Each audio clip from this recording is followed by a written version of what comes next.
Siguiendo con el bloque de psicología, vamos a hablar ahora de borderline, el trastorno límite de la personalidad. Nos va a acompañar el especialista, el psicólogo Juan Carlos Contreras, psicoanalista. Bienvenida al psicólogo Juan Carlos Contreras, psicoanalista. Buenas tardes, doctor. ¿Qué tal? Gracias por la invitación. Muchas gracias. Usted diga, ¿en qué puedo servir? Claro que sí, vamos a hablar ahora del borderline. Muy bien, ese es un trastorno de personalidad. Pero fíjese, yo quisiera hacer una salvedad, porque está muy de moda hace un tiempo que la gente venga incluso al consultorio que tengo TLP. Los psiquiatras, psicólogos clínicos usan este diagnóstico con mucha frecuencia. Habría que diferenciar una cosa para los televidentes. ¿Qué cosa quiere decir TLP? ¿Qué cosa es un trastorno de personalidad y qué cosa es un trastorno emocional? Porque no es lo mismo. Ah, ya son dos cosas, o sea, no un borderline quiere decir que tiene ambos. Claro, porque mucha gente piensa que es lo mismo. Okay. A ver, en palabras sencillas, un trastorno de personalidad es una dificultad del modo de ser, del carácter de un sujeto desde ser adolescente a ser adulto. O sea, lo que está afectado ahí es su forma de ser, su carácter. Ya. Eso es lo patológico. En cambio, un trastorno emocional es un síntoma, un padecimiento disfórico que aparece en cierta etapa de la vida, que puede ser ansiedad, depresión. ¿Se dan cuenta? Y se puede dar por un periodo muy corto. Exacto, transitorio. Entonces, un trastorno de personalidad es algo crónico que afecta la forma de ser a lo largo de la vida del sujeto. En cambio, un trastorno emocional es un sentimiento, un padecimiento disfórico, displacentero, que se presentan en algunas etapas de la vida y que no necesariamente guarda relación con su personalidad. Bien, creo que eso es importante que la gente lo sepa. Claro. Ahora vayamos al TLP. Bien, el DSM-5 en su quinta edición dice lo siguiente, que un trastorno límite de la personalidad tiene una característica esencial. Acá la palabra clave es inestabilidad, en tres áreas: el autoconcepto, la imagen de uno, los estados emocionales y las maneras de cómo me relaciono con las personas. Okay. Y más una marcada impulsividad o descontrol. Entonces, si juntas esos, ahí puedes hablar de un trastorno de personalidad límite. Pero ¿cuál es el problema, mi estimada? Doctor, tenemos una llamada de Jaime desde Miraflores antes de seguir continuando. Hola, Jaime. Aló, doctor. Aló, Cita, buenas tardes, Sí, buenas doctor. tardes. Buenas tardes, doctor. ¿Qué tal? Es que puedo saludar siempre de llamar. Doctor, mira, soy un paciente. El psiquiatra me ha diagnosticado trastorno de ansiedad depresiva. En estos días, estos meses, me ha llegado un estrés.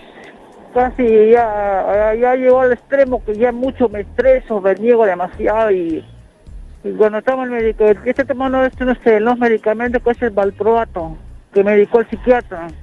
Después estoy tomando la fluoxetina, 2 porque si no tomo el cerebro se comienza a convulsionar, me duele la cabeza. De ahí tomo la Suprevida, tomo 2, pero lamentablemente mi cabeza me comienza a doler la cabeza. Pero yo siento tengo demasiado estrés, yo no sé qué voy a hacer porque lamentablemente tengo unos problemas que veo a mi mamá cuando está delicada de salud, ya rápido exploto, rápido reniego. ¿Qué hago, doctor? Quisiera que me oriente. Gracias. Muchas gracias, señor Jaime, por su llamada. Vamos a ver qué nos dice el especialista. Sí, a ver, él habla de la medicación. Hay que recordar que los trastornos de personalidad límite llegan al consultorio de los hospitales psiquiátricos, no necesitan los consultorios privados. Ahí la combinación es la farmacología, que la prescriben los psiquiatras, ahí es el campo de la medicina. En mi campo profesional de psicología nosotros brindamos psicoterapia, o en mi caso específico, psicoanálisis, que es una forma de terapia. Lo ideal es que se complementen tanto el tratamiento farmacológico como el tratamiento psicológico. Pero ¿qué suele pasar con los pacientes? A veces toman la medicina y no asisten a ningún tipo de tratamiento psicológico y eso es un gran vacío en el tratamiento y en el pronóstico. O también hay otros que pecan de psicologismo y simplemente hacen tratamiento psicológico y a veces casos de emergencia o casos de síntomas muy graves requieren medicación. Este es un tema reñido entre psiquiatras y psicólogos, si la medicación es temporal, es en estados de emergencia, transitorio.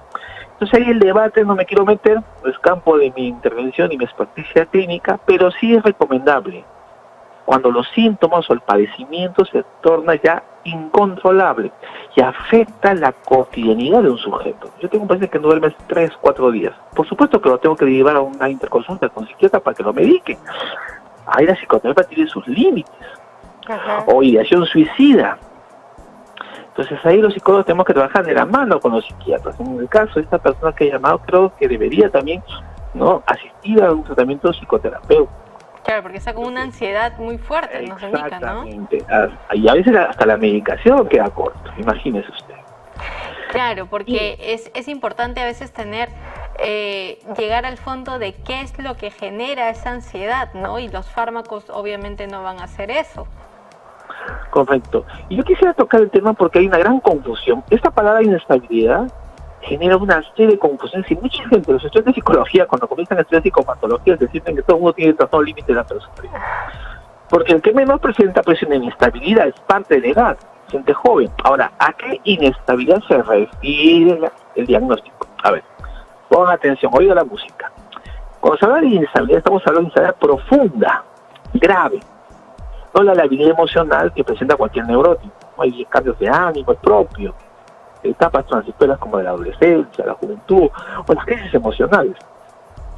Cuando digo inestabilidad profunda me estoy refiriendo a este cambio. Por ejemplo, la inestabilidad se da en la identidad del sujeto. Él se mira al espejo, un TLP y dice, qué guapo que soy. Y por la noche dice, soy una porquería, una basura, un desastre de sujeto. Entonces, esos extremos, en corto tiempo, no pueden darse en la dimensión neurótica, o sea, en la dimensión de los trastornos emocionales o la inestabilidad propia de los sujetos. Ajá. O sea, que hay que pensar que la inestabilidad va entre la idealización extrema a la devaluación en su máxima expresión. Por eso se llama límite. Fíjense, serio, porque oscila en extremos. Entonces, una persona que es inestable no necesariamente oscila en extremos. Por eso es bueno que el diagnóstico lo haga un profesional y no sea usted un autodiagnóstico. Otra cosa interesante es que habría que pensar que la inestabilidad no solamente tiene que ser extrema, sino tiene que abarcar 3 áreas coincidentemente al mismo tiempo.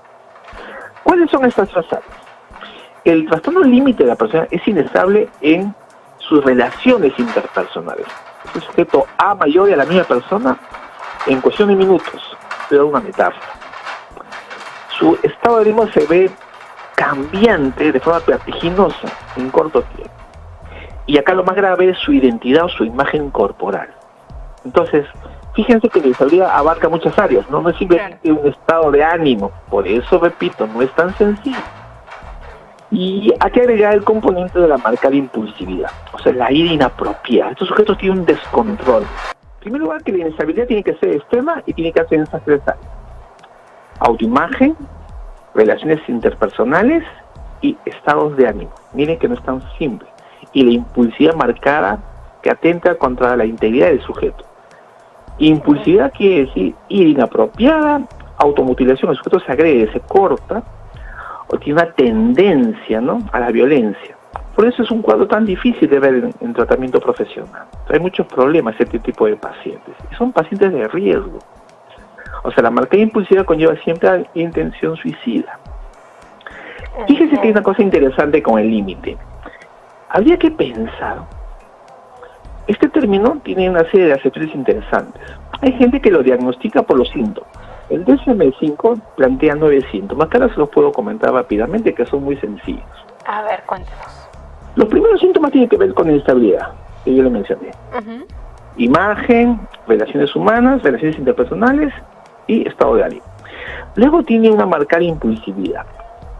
El tercero viene a ser el vacío crónico. Estos sujetos sienten un vacío, una vacuidad en su existencia, un sinsentido que los angustia. Tienen una angustia al abandono real imaginario. Tienen conductas, ¿no?, inapropiadas respecto al juego, la sexualidad, ¿no?, que atentan contra su salud. Claro. Las adicciones también están dentro, pero como cuadro subyacente. Y lo más interesante es que es uno de los pocos cuadros de personas que presentan crisis micropsicóticas en cristiano. Es de los pocos cuadros que pueden presentar psicosis breve, transitoria, o sea, pérdida de contacto con la realidad por muy corto tiempo y por efecto de una situación estresante. Pero al poco tiempo se va la situación estresante y el sujeto vuelve a su funcionamiento normal. O sea, no es un sujeto psicótico, loco, como diríamos, sino que su reacción es psicótica, pero es breve y gracias a Dios no compromete la esfera del principio de realidad. Por eso el límite también, porque está, si te das cuenta, Liliana, entre la frontera entre la psicosis, la locura, Ajá. y los problemas emocionales. Claro, o sea, como usted bien decía, ¿no? Los problemas emocionales que uno puede tener por un breve periodo. Así es. Ahora, es importante, yo pienso que la gente debe entender que un trastorno de personalidad tiene otra característica que no mencioné al comienzo. Fíjate, cuando uno tiene un trastorno emocional, el sujeto se siente mal consigo mismo, siente que algo le pasa, que esto que siente no está bien, que no es normal, y busca ayuda o evade, pero siente que algo le pasa. ¿Ya? ¿Qué pasa con un sujeto con TLP o un sujeto con trastorno grave de la persona? No siente nada, lo ve como algo natural, como algo normal. ¿Por qué? Como ha sido su forma de actuar a lo largo de los años, se ha normalizado en este sujeto. El problema no lo tiene él, lo tienen otros. Entonces, es muy raro que un sujeto con trastorno de personalidad grave pida ayuda psicológica. Porque toda la vida ha vivido de esa Así es. forma. Correcto, así es. Y si va por otros problemas, o lo lleva. Okay. Es muy diferente a alguien que busca ayuda psicológica porque tiene ideas obsesivas, o trastornos de ansiedad, o depresión. Ajá. Por eso, esa es una cosa importante para distinguir, ¿no? Como es un trastorno de personalidad que por lo general, porque es la personalidad afectada, el sujeto no lo percibe como anormal. Porque esa ha sido su forma de proceder a lo largo de su vida. Claro. Es como las personas que son, por ejemplo, obsesivas compulsivas, ¿no? Que lo ven normal. Claro, pero la obsesión compulsión puede ser un síntoma que se te parece a esta edad, o ha sido tu forma de ser a lo largo de tu vida, un sujeto perfeccionista, obsesivo, rígido. Entonces, ese sujeto tiene un TLP, tiene un trastorno de personalidad, por tanto su autopercepción es verlo como algo normal. Y acá viene lo interesante. Y la normal viene a ser la familia, la gente externa. Pues un sujeto con trastorno de personalidad grave se pelea con la gente, es muy conflictivo sus relaciones con los demás. No lo soportan. Los TLP del consultorio son insoportables, muchos de estos, ¿eh? Okay. No son cuadros fáciles de manejar. ¿Por qué? Acá hay una autora que quisiera mencionar, si el tiempo todavía no nos da, dos analistas. Sí. Melanie Klein y Otto Kemper han sido dos estudiosos, dos psicoanalistas. Y Melanie Klein, esta psicoanalista inglesa, habló de un mecanismo bien interesante que presentan los trastornos graves de personalidad. Ella lo llamó identificación proyectiva. La definición es un poco compleja, se lo voy a decir en palabras muy sencillas. Estas personas tienen estados emocionales muy fuertes, muy intensos. Por ejemplo, hostilidad, cólera. Y una forma de defenderse es hacer sentir a la otra persona lo mismo que ellos sienten. ¿Me sigue? ¿Ya? Yo siento mucha bronca, mucho odio, mucha cólera. Lo que yo hago es tratar de hacer enojar al sujeto Para que se sienta igual. sienta lo mismo que yo. Ya. En la medida en que él siente lo mismo que yo, digo, el problema no es mío, es de él. Usted está enojado.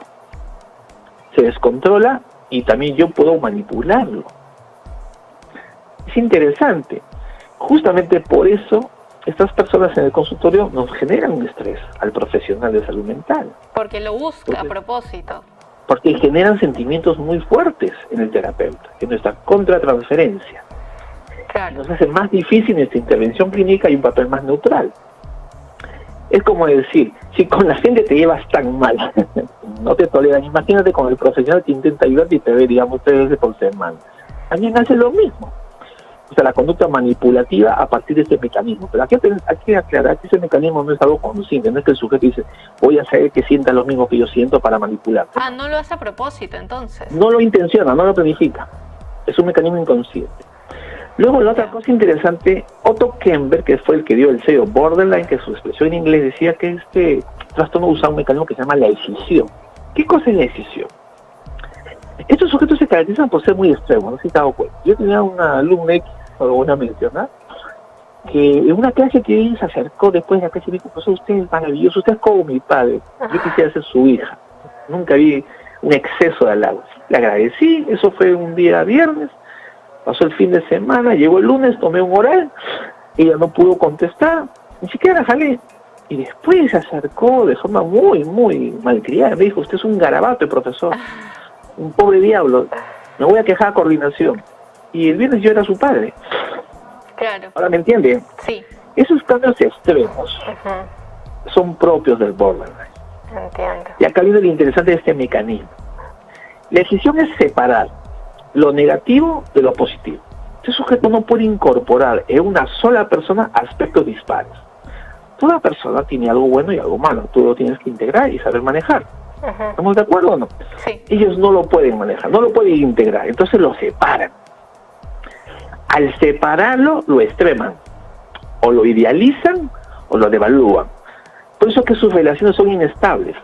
Porque no pueden ir por el conducto regular que es el justo punto medio. Con ellos no hay pierde y son impredecibles. Entonces, este sujeto hace ese mecanismo como una forma de manejar la incapacidad para integrar los aspectos positivos y negativos de un sujeto con quien tiene un vínculo emocional. Entiendo. Entonces, hay autores, sobre todo los psicoanalistas, que hacen un diagnóstico no a partir de los síntomas que se observan, inestabilidad, impulsividad, sino hacen un diagnóstico estructural, que es a partir de los mecanismos de defensa. O sea, ellos observan cómo el sujeto se defiende frente a la angustia, y ese mecanismo típico, por ejemplo, el que te hablo, de decisión o de la identificación proyectiva, nos permite hacer un diagnóstico estructural más profundo. Entiendo. Pero ya eso es un tema de enfoque. Claro. Entiendo. Entonces, Entonces, los psicólogos o los psiquiatras creen en el mecanismo de la decisión. claro. Los psicoanalistas sí estamos convencidos que sí, que no solamente son síntomas. O sea, un trastorno de persona también implica una forma de cómo el sujeto se defiende frente a la angustia. Claro, o sea, obviamente en lo que es ya una evaluación al detalle con un profesional, es que esto va usted a evaluar en su totalidad, hasta cómo está respondiendo a la consulta, ¿no? Cómo es, en qué posición está, qué es lo que está, digamos, qué tanto está tolerando, ¿no? Esto es muy importante ir analizando, pero obviamente por un profesional calificado, ¿no? Y es interesante porque de alguna manera los profesionales de esta orientación psicoanalítica tenemos que un poco generar cierta situación de estrés para ver cómo el sujeto responde. Entiendo, claro, O sea, para poner otros escenarios. Claro, no es simplemente recolectar información, lo ponemos en situaciones de tensión intencional de bajo nivel para que él pueda responder con algún mecanismo. Claro, entonces vemos si hay una alteración, el mecanismo que emplea, el principio de validez si se ve afectado, ¿no? Y sobre todo, lo más interesante es la identidad. A ver, quisiera terminar que hay 3 áreas importantes que hay que prestar atención. Sí, las últimas recomendaciones antes de que nos corten. Sí, la identidad, el concepto de sí mismo, cómo te defiendes, ¿sí? Y cómo manejas tu principio de validez. Esas 3 áreas son importantes para identificar también un intelecto, estructuralmente hablando, profundamente hablando. Perfecto. Sí, muchísimas gracias por haber estado con nosotros. De igual forma, indique por favor cómo pueden ubicarlo. Sí, cómo no, yo atiendo a consulta privada en el 943-75-49-75. Perfecto, doctor. Muchísimas gracias por estar con nosotros. Hasta luego. Hasta luego.